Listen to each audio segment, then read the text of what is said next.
Good evening, and thank you very much, everyone, for joining me. I really do appreciate it, as do all of us at Boys in the Baltic Star. Welcome to episode 6 of Behind the Screens, my occasional look at the underpinnings of the games in which we play roles. In case you've blundered here by accident, welcome to the Boys in the Baltic Star. We're a tabletop RPG channel, and we play our ongoing campaign of Traveller, a science fiction RPG, every Friday evening at 11 UK time. We also try to do plenty of other things as well, notably every Saturday night at 11 UK time. We do a variety of RPG related things, sometimes one-shots, sometimes chats, whatever feels right to us at the time. On Thursdays I sometimes do, this. So you've seen this. And when I'm not here to expose you to whatever the opposite of entertainment is, Luke will be hiding in lockers and explaining that the look of frozen terror on his face is actually how courage looks. He usually adopts the same expression on Sundays, and I urge you to take the opportunity to join him for these sessions because the stream is really very fun and chatty. You can stay current with everything we do by following us on Twitter at Boys Baltic. Please accept my heartfelt thanks for watching, whether live or VOD. I hope you have a very good time.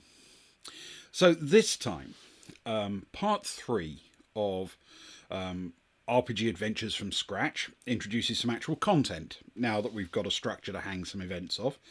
We'll be building the first chapter of the campaign and working out how to introduce the story to the players. After all, we know what's going on, but they don't yet. We're taking a look at the development of full-on computer RPGs, now that we've already covered text adventures, graphic adventures, and roguelike games and the like. We can see what happened when they were all pulled together. It's going to be very British, this one. It's also time we took a look at the early tabletop RPGs. And we're going to start with a little bit of the history of the very first one. That one, with the swords and the magic users. That one.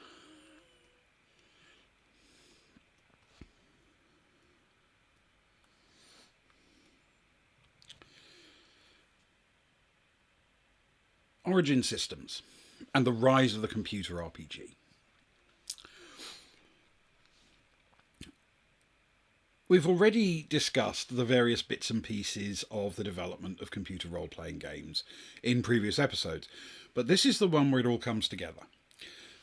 The development of the full RPG didn't actually wait for the rest of the era of text adventures or roguelikes to come and go before calmly assembling a game that had some form of graphical representation of location, that was freely navigable, detailed character development, RPG combat, and a narrative plot.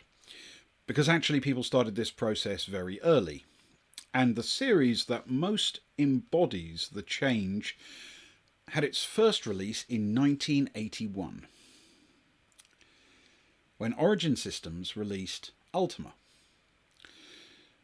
The map does look very like Rogue, but there's a real plot, if a somewhat simple one. It's a fully open world game, something that was so novel that the term open world hadn't been invented yet, but it was literally the very first one that had an open world game where you could go anywhere and, within obvious limitations, do whatever you liked.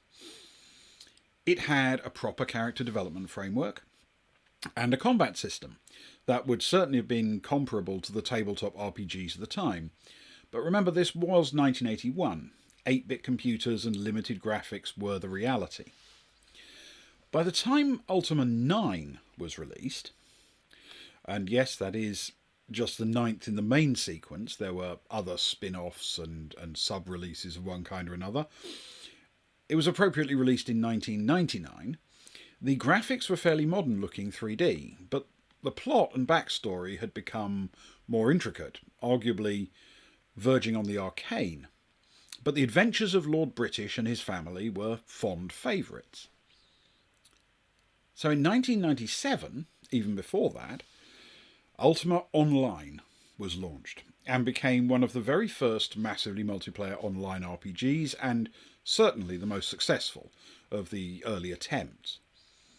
But it might be, sadly, that the shift towards these multiplayer games has reduced interest in the classic single-player form, which, hey, would be a shame for me. Of course, computer RPGs don't begin and end with Ultima. There are plenty of other examples. In fact, the very best computer RPG ever made couldn't really be much more different from Ultima if it tried.